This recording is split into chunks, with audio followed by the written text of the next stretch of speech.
प्यारे बच्चों नमस्कार, मैं हूं रोशन और आप देख रहे हैं रोशन ऑनलाइन क्लासेस। आज हम लोग इकोनॉमिक्स का एक क्वेश्चन है, अर्थव्यवस्था की संरचना से आप क्या समझते हैं उसके बारे में पढ़ने जा रहे हैं।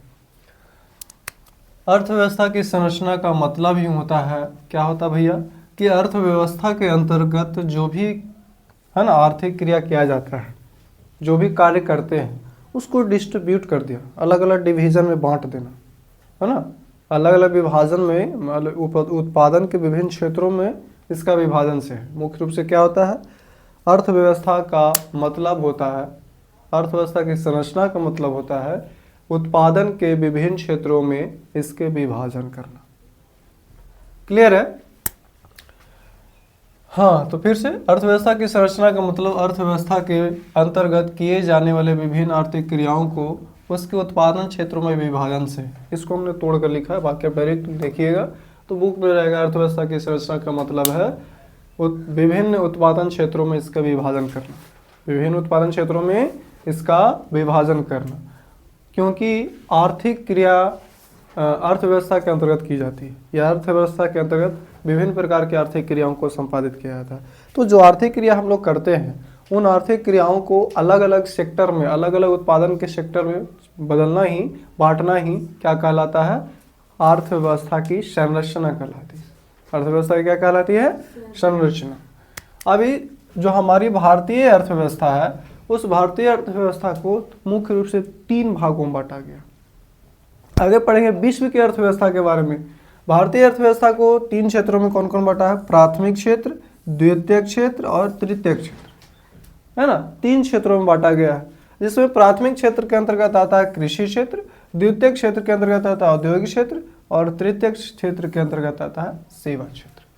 अब कृषि के अंतर्गत क्या क्या आता है भैया, तो कृषि के अंतर्गत आता है पशुपालन, मत्स्य पालन, मछली पालन। हम लोग खेती का मतलब केवल खेती समझते थे, कृषि के अंतर्गत ये सारी चीजें आती है, ठीक है। मत्स्य पालन, मछली पालन जो भी है सारे के सारे इसी सेक्टर में आते हैं। क्लियर है? औद्योगिक क्षेत्र में क्या आता है, तो जो चीजें हमने बनाई है ना, जो रॉ मटेरियल मिला उसको तराशते हैं, उस तराशने के बाद ठीक है बन करके जो रेडी हुआ तो वो औद्योगिक क्षेत्र। और जो औद्योगिक क्षेत्र के बाद निकलता है तो सगरों बिकता है, तो बेचने की प्रणाली जो भी है तो हो गया सेवा क्षेत्र। क्लियर है? सपोज दैट एक हमने आलू लिया, आलू का उत्पादन कहाँ करेंगे, खेतों में। और जब खेतों में उत्पादन हुआ तो ये हो गया कृषि क्षेत्र। अभी खेत से बाहर निकाले, इसको काट करके चिप्स बनाया, क्या बनाया, चिप्स। अब ये चिप्स का जो बनने का प्रक्रिया है, जहाँ पर बन रही है, मैन्युफैक्चरर जहाँ पर हो रही है, मैन्युफैक्चरिंग हो रही है, बन रहा है जहाँ पर, तो हो गया सेकंड, है ना। सेकंड कौन सा, औद्योगिक क्षेत्र। और जब बन गया तो बनने के बाद बेचने के लिए बाजार में आएगा, ठीक है। तो बाजार में जो बेचने वाले लोग हैं वो आपको सेवा दे रहे हैं फिर, है ना। तो ये 3 चीजों से कनेक्टेड है। सबसे पहले क्या, प्राथमिक क्षेत्र, फिर वहां से आया तो द्वितीय क्षेत्र, फिर तृतीय क्षेत्र। क्लियर है? तो ऑब्जेक्टिव में आता है प्राथमिक क्षेत्र के अंतर्गत कौन आते हैं, तो कृषि क्षेत्र। द्वितीय क्षेत्र के अंतर्गत क्या आते हैं, औद्योगिक क्षेत्र। तृतीय क्षेत्र के अंतर्गत क्या आते हैं, सेवा क्षेत्र।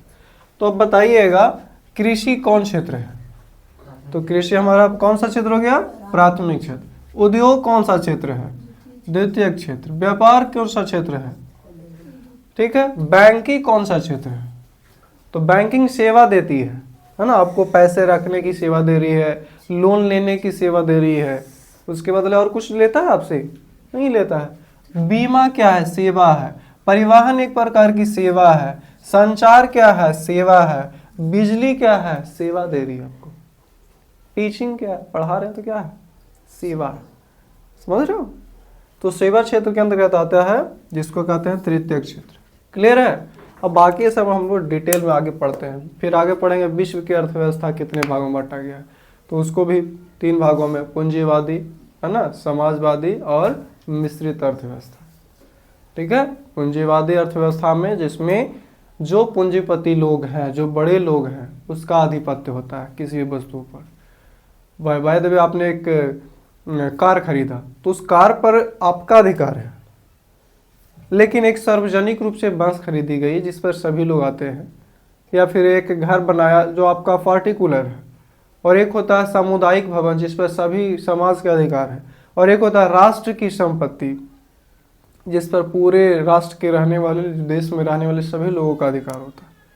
तो पहला हो गया पूंजीवादी, दूसरा समाजवादी, और तीसरा मिश्रित अर्थव्यवस्था। मिश्रित अर्थव्यवस्था में दोनों का आधिपत्य होता है, दोनों उस पर काम कर सकते हैं, जनता भी सरकार भी। क्लियर है? चलिए मिलते हैं नेक्स्ट वीडियो में, तब तक के लिए देखते रहें, सीखते रहें, समझते रहें, और समझ में आए तभी दोस्तों के साथ शेयर करें, सब्सक्राइब करना ना भूलें। जय हिंद, जय भारत।